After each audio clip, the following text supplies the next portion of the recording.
Bonjour à toutes et à tous et bienvenue sur EcoNews. Le principe de cette série de vidéos sera de vous proposer des actualités concernant l'écologie à travers le monde, mais également au niveau régional pour savoir globalement ce qui se passe sur notre planète. Et enfin, une nouvelle insolite viendra terminer cette bulle d'actu. Pour démarrer, il y aura une vidéo par semaine de quelques minutes vous résumant l'actualité, et si ce concept vous plaît, j'essaierai d'en faire plusieurs par semaine.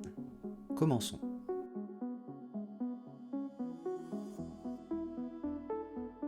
Le Earth Day est la traduction en anglais du jour de la Terre, un jour symbolique créé par un sénateur américain Gaylord Nelson, qui en 1970 s'est déjà inquiété des effets néfastes de l'activité humaine sur l'environnement. En ayant constaté en 1969 un grand déversement de pétrole en Californie, il a décidé avec un membre du Congrès américain, Pete McCloskey, d'aller alerter les jeunes dans les campus universitaires. L'initiative a porté ses fruits, et par la suite, ils ont désigné un élève alors activiste afin de donner des cours sur l'environnement dans plusieurs campus universitaires. Alors pourquoi avoir choisi le 22 avril ? Car ce jour se situe dans une semaine de repos entre les cours et les examens finaux. Cela afin de rassembler au final le plus d'étudiants possible. Dès lors, de nombreuses personnes ont porté des initiatives aux États-Unis, avec des manifestations, des actions à but écologique, etc. Depuis 1990, cette journée est devenue plus nationale mais internationale.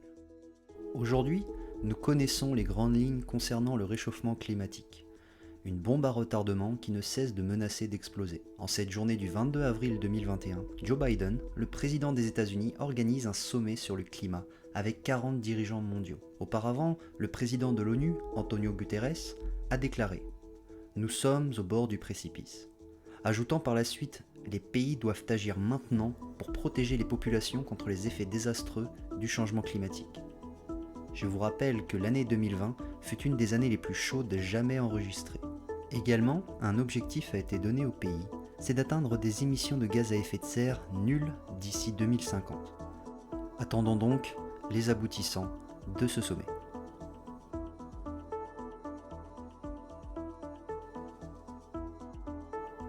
Vous l'avez sûrement appris aux informations dernièrement, le Japon a décidé de rejeter les eaux contaminées de la catastrophe de Fukushima dans l'océan Pacifique. Pour rappel, le 11 mars 2011, un tsunami dû à un tremblement de terre a eu lieu dans l'océan Pacifique proche des côtes est du Japon. Ce tremblement de terre a provoqué une explosion d'un réacteur et s'en est suivi d'un tsunami dévastateur. Depuis, des tonnes de terre contaminée ont été disposées dans des sacs spécifiques et enterrées, et l'eau contaminée dans des cuves.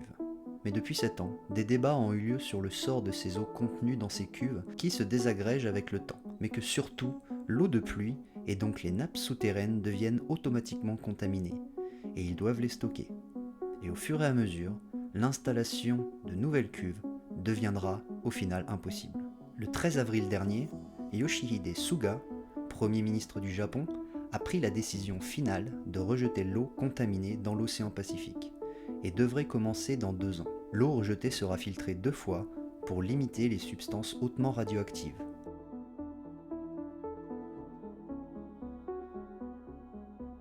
En Nouvelle-Aquitaine, du changement pour la planète opère. Avec notre collecte de dimanche dernier, où nous avons pu collecter 27 sacs avec des encombrants de plus en plus insolites, d'autres collectes ont eu lieu, notamment à Bressuire, où l'association Zéro Déchet a fait participer des jeunes de 6 à 14 ans, les sensibilisant ainsi aux impacts négatifs sur la nature. Une autre collecte a été organisée en distanciel par l'association Clean Forest, de par le biais des réseaux sociaux et journaux locaux.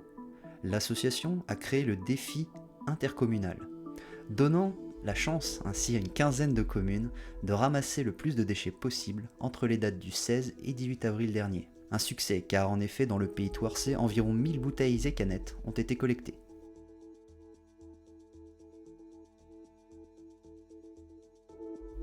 Le 9 avril dernier, au nord du Pérou, dans le sanctuaire de la cordillère du Colán, des scientifiques ont trouvé une nouvelle espèce de grenouille. Cette grenouille a été découverte à une altitude élevée, 3100 mètres plus exactement.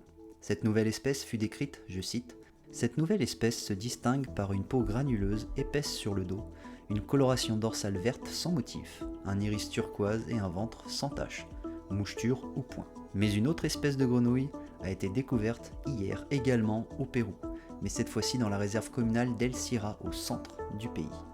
Une grenouille avec des taches brunes et blanches cette fois-ci.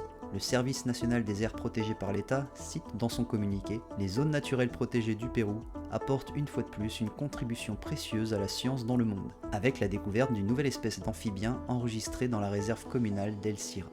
Voilà, c'est tout pour cette première vidéo des Eco-News.